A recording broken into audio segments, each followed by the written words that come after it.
କୋଉଠୁ ଆସିଥିଲେ ସାର୍? ମୁଁ ବାବାଙ୍କର ଆସିଥିଲି। ବାରଙ୍ଗରୁ ଆସିଥିଲେ। ମୋବାଇଲ ମାନିଆ ଯୋଉ ଆସିଲେ ଆପଣ ଭିଡିଓ ଦେଖି ଆସିଲେ ନା ଆପଣ କି ମୁଁ ଇନଷ୍ଟାରେ ଫଲୋ କରିକି ଏଠି ଆସିଥିଲି। ଆଚ୍ଛା ଇନଷ୍ଟାରେ ଫଲୋ କରି ଆପଣ ଆସିଛନ୍ତି। ଗୋଟେ ଫୋନ ନେଲେ ଆପଣ କେତେ ବଜେଟର ସାର୍ ଫୋନ ନେଲେ? ମୁଁ 46,000 ବଜେଟ ନେଲି ଫାଇନାନ୍ସ ନା କ୍ୟାଶ ରେ? ଫାଇନାନ୍ସରେ। ଫାଇନାନ୍ସ ରେ ନେଲେ।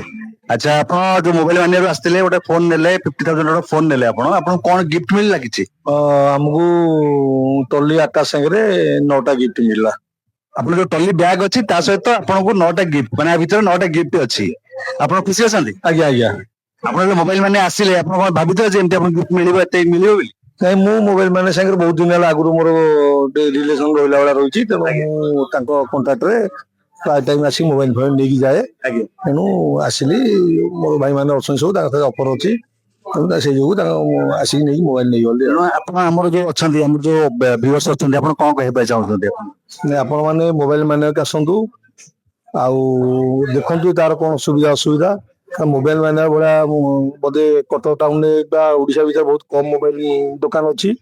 ତେଣୁ ଆପଣ ଏଠି ଆସନ୍ତୁ ତାର ଯାହା ଅଫର ସୁବିଧା ଅଛି ଆପଣ ତା ଅଫରର ଉପରେ ଭରପୁର ମଜା ଉଠାନ୍ତୁ। ଅଫର ଭରପୁର ମଜା ଉଠାନ୍ତୁ। ସାର୍ ଆପଣ ଆସନ୍ତୁ ମୋ ସାରଙ୍କ ଭଳି ବି ଆପଣ ବି ଆସନ୍ତୁ ଆପଣ ବି ମୋବାଇଲ ମାନିଆର ଅଫର ନିଅନ୍ତୁ ଭରପୁର ମଜା ନିଅନ୍ତୁ। ତେଣୁ ଡେରି କରନ୍ତୁନି ରେଭେନ୍ସା କଲେଜର ଫ୍ରଣ୍ଟ ଅପୋଜିଟ ସାଇଡ ରେ ମୋବାଇଲ ମାନିଆ ଆପଣ ମାନଙ୍କର ଅପେକ୍ଷାରେ ରହିଲୁ। ନମସ୍କାର, ଜୟ ଜଗନ୍ନାଥ।